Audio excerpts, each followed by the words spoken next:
Anong may reklamo mo dyan? Kasi ng manok eh. Nagnakaw ng manok, sir. Manok. Saan banda? Sipat, sir. Sipat. Manok? Yes, sir. Anong ginawa mo sa manok? Tinola daw, sir. Ha? Tinola. Tinola niya pa. Ano na? Luto na ba? Ilaw pa? Tinola, sir. Ilaw pa. Ikaw! Pangalan. Pangalan.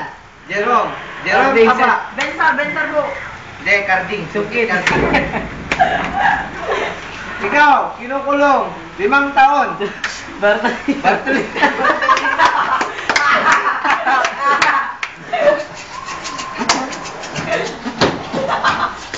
Next zero kay Dako ng manok, nagilaw. Tinola yan. Yeah. Next up. Flip top. Okay. Next. Yung mga nagnakaw. Jerome. Ano nagnakaw dito? Sige. Jerome, nanilip sir. Ako naman ang Nanilip. magreklamo. Wala. Nanilip baboy dito. Nanilip. Ano ito? Ako magreklamo. Nanilip, sir. Mataba Nanilip. kayo, mataba ba? Sinong sinilipan niya? Sa Ate Gina yung katulong na Ate Gina. nitang. Butang inang yan. Ang laki ng mata niyo. Sinilinaw pa. Ang laki pa ng pepet niya. Grabe. Bisa katalo. Walang Bisa katalo. Saan sa banda nanilip? Tasa santol sir. Sa taas ng santol? Kala ko sir nang walang nasantol. Yun pala, may telescope. Oh, iba na sir. Yung iba pala yung sinilip niya, may papaya, butas. Ano nakita mo? Papaya. Pepet! Bay, damo pa.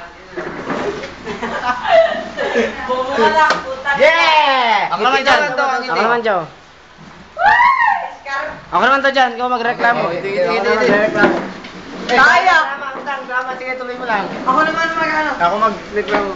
Dahil papasok ka daw, magulo ka daw papasok yan, magulo ka daw, may lasing daw. O, sarap. Sir! Takilang pasukin niyo ako, sir! Right. May reklamo ko. Puta ka lang pinumbog yung hindi yung mga asawa ko. Puta pinatay yan. Ano nyo? Ikulong yan, Bartolina na sana yung putang bitahin yan. Anong ginawa niya? Puta ka lang pinatay niya yung mga asawa ko. Tinampan niya yung mga laksan. Oo, bakit yung tama? Oo, bakit? Grabe, sabi.